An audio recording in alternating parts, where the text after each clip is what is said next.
My parents made my 8-year-old daughter sleep in the freezing garage with no blankets because she had bad dreams and disturbed the real kids. I didn't scream. I acted. The next morning, I discovered something else.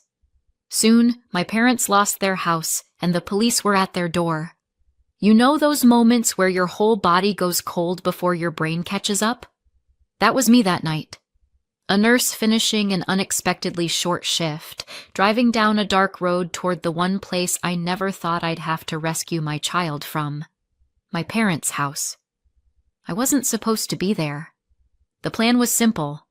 Work the night, let my parents babysit, pick my daughter Emily up in the morning. They'd watched her dozens of times. They'd raised me after all. But something gnawed at me the whole drive home. Call it instinct. Call it the leftover voice of a child who once lived under their roof. I couldn't shake it, so I turned my car toward their house instead of mine. Best case scenario, I'd wake my daughter, tuck her in at home, and we'd both get some extra sleep. Worst case, I'd feel like a paranoid idiot, but at least she'd be with me. It was just past 10:30 when I pulled into their driveway. All the lights were off except the dim glow of the hallway lamp.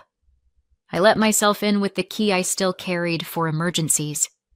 The air smelled faintly of lavender cleaner and something else. Something sharp, like cold metal. The silence hit me first. Too silent. No cartoons humming faintly from the living room. No soft giggles from the bedrooms. Just stillness. I checked the spare room. Empty. Checked the hallway. Empty. My pulse climbed higher with every step. Finally, I found them. The real kids, as my parents liked to call them. My brother's children. They were tucked into warm beds, surrounded by stuffed animals and glowing nightlights. 2 little halos of safety. But my daughter? My daughter wasn't there. That gnawing feeling in my gut twisted into something sharper. I whispered her name once, twice. Nothing. Then I heard it. A faint sound. Not a voice. Not even a sob. Just a shiver. I opened the door to the garage and the cold air slapped me in the face. And there she was. My little girl. 7 years old. Curled up on a thin mat on the concrete floor, her arms wrapped tight around her knees. No blanket. No pillow, just her small body trying to fold itself into warmth that wasn't there. Her lips were bluish. Her hair stuck to her cheeks with sweat and tears. For a second, I couldn't move. My whole body locked, like my brain couldn't process what I was seeing. Then I was kneeling, my coat off, wrapping it around her. She blinked up at me, eyes wide and confused. "Mommy?" Her voice cracked like glass. "Yes, baby." "Mommy's here." Behind me, a voice cleared a throat. I turned to see them, my parents standing in the doorway, my mother's arms folded, my father's face impassive, as though this was perfectly normal, as though I was the one overreacting. "She had nightmares," my mother said flatly. "She disturbed the real kids." The real kids. I stared at her, at him, at the people who raised me, and in that moment, I didn't scream. I didn't cry. I didn't do any of the things they probably expected. Instead, I smiled. A tight, razor-thin smile that probably looked like it belonged on someone far more dangerous than me. "Right," I said. My voice sounded alien, almost calm. "Nightmares. Disturbing." Of course, they nodded, satisfied, like the matter was settled. I stood, lifting my daughter into my arms. She was so light it broke me. I adjusted my coat tighter around her, kissed her damp hair, and turned toward the door. "Where are you going?" my father asked, more annoyed than concerned. "Home," I said. "With my child." And I walked out. The night air was biting, but compared to the garage, it felt merciful. I strapped her into the back seat, her little hands clutching the coat like a lifeline. She whispered again, "Mommy, I've got you," I said. "You're safe now." As I drove away, I didn't look back at the house. I didn't need to. Every mile between us felt like oxygen. But inside, something darker coiled. I'd expected favoritism. I'd expected the subtle digs, the endless comparisons to my brother's perfect children. But this? Leaving my daughter in the freezing garage because she had bad dreams? That wasn't favoritism. That was cruelty. And cruelty I could deal with. I didn't sleep that night. I sat by her bed, watching her chest rise and fall, memorizing every shiver that finally calmed into steady breathing. She clutched her stuffed rabbit, and I clutched my resolve. Because one thing was clear, this wasn't over. Not by a long shot. I thought I'd saved her from one night of pain, but the next morning she would tell me something else, something that would make everything snap into focus. And when that happened, my parents' lives would begin to unravel, thread by thread. I wish I could tell you last night was the first time my parents shoved a child's needs aside. It wasn't. It was just the first time it was my daughter instead of me. See, I grew up allergic to the idea of being a disturbance. That was the house rule. Don't disturb your brother. My brother, 2 years older, golden child, family mascot. Everything in our house revolved around him, like planets orbiting a spoiled little sun. If he sneezed, my mother had chicken soup simmering before the tissue hit the trash. If I had a fever, "You're being dramatic." If he dozed off in the afternoon, the whole house was a library. If I cried at night, I was told I was keeping him from his rest. I still remember one night clear as glass. He had a big test in the morning. Apparently the test that would decide the fate of the free world, given the way my parents carried on. I was 7. I had to pee so bad I thought my bladder might explode. But the rule was no lights. Lights might wake him. So I crept down the hall in the dark, feeling my way like a burglar. My heart hammered so loud I was sure it would wake him before my footsteps did. I made it halfway before my shin slammed into the laundry hamper. It toppled. I toppled, and I let out this little yelp I couldn't swallow. The hallway light snapped on. My mother stormed out in curlers. My father followed, already frowning. For a moment I thought they'd help me up. Silly me. "What did we tell you?" my mother hissed. "Your brother has a test tomorrow." I sat there bleeding, humiliated, apologizing to the damn carpet. My father didn't ask if I was hurt. He checked the door to my brother's room like I detonated a bomb. My brother stirred, grumbled, then went back to sleep. "You're so selfish," my mother said. "Always making noise." That was the lesson. My pain was less important than his sleep. A week later, my brother woke up in the middle of the night, sad. No test, no fever, just sad. Both my parents rushed in like paramedics. They brought him water, stroked his hair, whispered comfort. They even woke me up, dragged me out of bed, and handed me a glass. "Take this to your brother," my father ordered. I shuffled in, eyes barely open. My brother pouted under the blankets. "I have school tomorrow, too," I mumbled. "How dare you?" my mother snapped. "Your brother isn't well, and you think of yourself?" That was the moment the rule etched itself in my bones. His needs sacred, mine disposable. It didn't stop in childhood. If anything, it grew. By high school, I'd learned to keep my head down. The only place I felt like I mattered was with my best friend, Anna. Loud laugh, bright mind, the kind of girl who made you feel like you weren't invisible. She noticed me when my parents didn't. She noticed when my brother hogged the spotlight and squeezed my hand under the table. So of course he took her too. One day she was my safe place.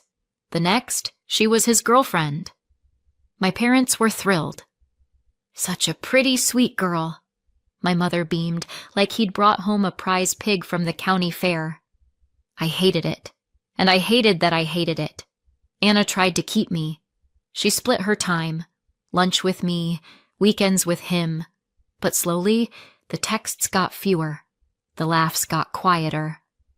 My brother didn't like women with loyalties that didn't orbit him. And my parents? They cheered him on, blind to what it cost me. By the end of the year, Anna was gone. Not dead, not even moved away, just gone from my life. The last message she sent me was a heart and rain check. I'm still waiting. Eventually they married, then divorced. My parents flipped their script from sweet girl to that woman. I didn't know the details. I was on the outside like always. But I knew one thing. I'd lost a friend long before the divorce papers. And then came the rumor. Anna lost custody of her kids. Drugs, they said. So sad. My mother sighed, savoring every word. My father shook his head, the way people do when bad things happen to other people. It didn't sound like Anna. She was the girl who once told me off for taking 2 ibuprofen instead of 1, but I believed it. Everyone did. Because when the family choir starts singing, it's easier to hum along than to ask questions.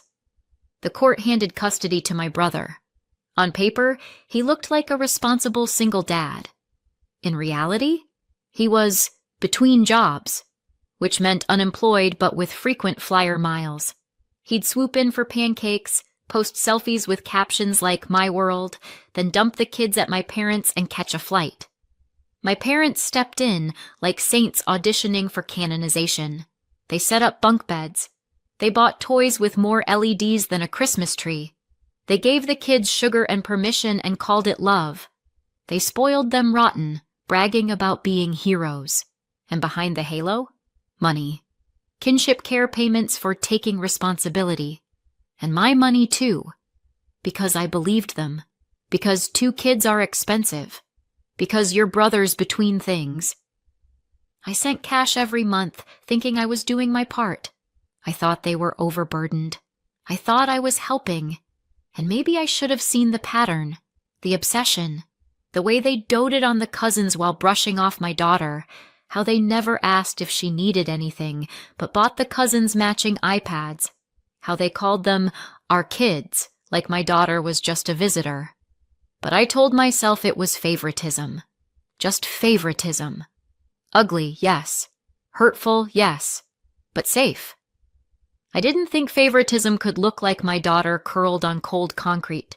I didn't think it could echo that hallway tile, that broken hamper. That night my pain was an inconvenience. But last night proved it. The rules hadn't changed. My brother's kids were sacred. My daughter was disposable. Just like me. And I carried her out of there swearing one thing. I wouldn't let history repeat. I thought I'd saved her from one cruel night. But the next morning, she would tell me something that made the whole rotten picture snap into focus. And when she did, the cracks in my parents' perfect little kingdom would finally start to split wide open. The next morning started with cereal and a confession. Emily was sitting across from me, hair tangled, spoon dragging lazy circles in the milk. I was exhausted, still wired from the night before. My daughter finally looked up, eyes too old for her 7 years, and said it like she was commenting on the weather. "Mommy, I'd rather sleep in the cold than lose you." Excuse me? At first, I thought she was still half asleep. Kids say strange things when they're groggy. But she wasn't smiling. She wasn't joking. She was deadly serious, her little mouth trembling, her spoon clinking against the bowl. I set down my coffee. "Why would you lose me?" And she said, "That's what happened to my cousins." You know that feeling when the ground tilts, but your chair doesn't? That's what it felt like. My stomach dropped, but the kitchen was perfectly still. She continued, her voice small, like she wasn't sure she was supposed to be telling me this. "They said Mama didn't do drugs. Grandma and Grandpa made it up. They want to go back to her. Her words hung in the air like smoke. I froze, because in one instant, I was back to every rumor I'd swallowed, every smug look on my mother's face when she said Anna wasn't fit. Every time I believed what I was told instead of asking what was missing, and I thought, oh God, what if they did it? I wanted to tell Emily she was wrong, that kids make things up, that cousins whisper nonsense. But her eyes, those big, earnest eyes, wouldn't let me. I forced a smile, kissed her forehead, told her to finish her cereal. Then I excused myself to the bedroom before my own face gave me away. My husband was pulling on his scrubs, ready for his shift. He looked up when I walked in and saw my expression. What happened? I repeated Emily's words, slowly, like if I said them too fast, they'd turn into nonsense. He sat on the edge of the bed. Do you believe her? I don't know. My voice cracked. I believed my parents once. I believed them over Anna, and if my daughter is right. He didn't let me spiral. He put a hand on my knee. If there's even a chance, you need to find out. Simple, steady, exactly what I needed and didn't want to hear, because finding out meant ripping open an old wound. Anna, my best friend, the girl who held my hand under dinner tables, the one my brother took from me. Calling her would mean admitting I'd abandoned her when she needed me most. I stared at my phone for an hour. My thumb hovered over her number like it was a trigger. Finally, I dialed. The line rang once, twice, 3 times. Click. Why are you calling me? Her voice was sharp, brittle. I nearly hung up, but Emily's words pushed me forward. Please, just hear me out. It's about the kids. Silence. Then, a shaky inhale. What about them? My daughter said something this morning, I whispered. She said they told her that you didn't do drugs, that my parents, my voice cracked, that they made it up. The silence stretched so long I thought she'd hung up. Then I heard it, a sob, raw, unguarded, tearing through the phone. I told everyone, she choked. I told them I was framed. Nobody believed me. Not the judge. Not my lawyer. Not even you. Her words sliced me open, because she was right. I hadn't believed her. I'd let my parents narrate her life like they owned the rights. I'm sorry, I whispered, useless words tumbling out. I should have... They planted it, she spat. Her voice hardened. They planted the pills. I never touched that stuff. But your parents... She broke off, another sob tearing loose. My blood ran cold. What pills? She named them. And that's when the bottom dropped out. Because I remembered those pills. I remembered my father asking me to pick them up once, a prescription I thought was for his back pain. I'd handed them over in a little orange bottle, never questioning. Now I realized I had unknowingly delivered the very weapon they used to destroy her. Anna kept talking, voice cracking between rage and despair. They made me look like a junkie. They told the court I was unstable, unsafe. And your brother, your perfect brother, walked away with custody. Custody he never wanted. Custody he dumped in my parents' laps while he ran off to chase himself around the world. Suddenly, it all lined up. The kinship money, the spoiling, the obsession, the way my parents paraded those kids around like trophies. They hadn't just preferred my brother's children. They had stolen them. And Emily, my 7-year-old, had cracked it open with one breakfast confession. I closed my eyes. Anna, I believe you. Silence. Then, a sound I hadn't heard in years. Her laugh. But it wasn't joy. It was bitter. Hollow. You believe me now, she said. After all this time, I had no defense, only the truth. I'm sorry, but I'm going to make this right. Another silence. Then softly, if you can. The line went dead. This wasn't just about Emily anymore. This was about every lie my parents had told, every story they'd spun, every life they'd trampled. And for the first time, I knew exactly what I had to do. Because if Anna was telling the truth, and I knew she was, then my parents hadn't just mistreated my daughter. They'd destroyed families, and I was done letting them. You don't just walk into your parents' house with a hidden agenda and a smile, but that's exactly what I did. Here to help, Dad, I chirped, breezing past him with my bag slung over my shoulder. He'd tweaked his back again, or at least he liked pretending he had. My mother hovered nearby, beaming at me like she hadn't put my child in a garage. Amazing, really, how selective memory works. I was there to help. But really, I was there to hunt. They had this old computer they used for everything. Bills, emails, medical stuff. The kind of machine that groans when you open a browser, but also the kind that holds on to secrets longer than it should. And I was betting their arrogance was as outdated as their software. So while my mother rambled about casserole recipes and my father moaned about his back, I slid into the chair, clicked open their files, and started digging. I wasn't even subtle. Why should I be? These were the same people who thought locking a child in a garage was an appropriate parenting strategy. They didn't believe they could be caught, so they weren't looking over my shoulder. And there it was, emails, dozens of them, between my parents and my brother. Phrases leapt out like knives. Get the evidence ready before the hearing. Judge will want to see the right documents. Don't mention the prescription source. I clicked faster. My pulse was so loud I could barely hear my mother in the kitchen. Then I found a note. Not an email. A note file. Simple, short, devastating. The exact name of the pills Anna had told me about, typed like a grocery reminder. My stomach twisted. I remembered handing those pills over myself once. Bright orange bottle. No questions asked. And then, the pièce de résistance. A message from my brother. Once custody's secure, you'll handle everything. I can't raise them. There it was. Written proof. Not favoritism. Not rumor. Theft. I took pictures of everything.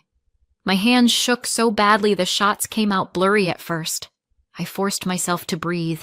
Steady. Shoot again. Each click of my phone felt like another nail in their coffin. When I finally stood up, I nearly laughed. Dry, bitter laughter. The kind that tastes like bile. My parents, these self-proclaimed heroes, had documented their own crimes. Who does that? Saints in their own minds, apparently. I didn't stay long. I smiled, kissed my mother's cheek, patted my father's shoulder, and walked out with their future in my pocket.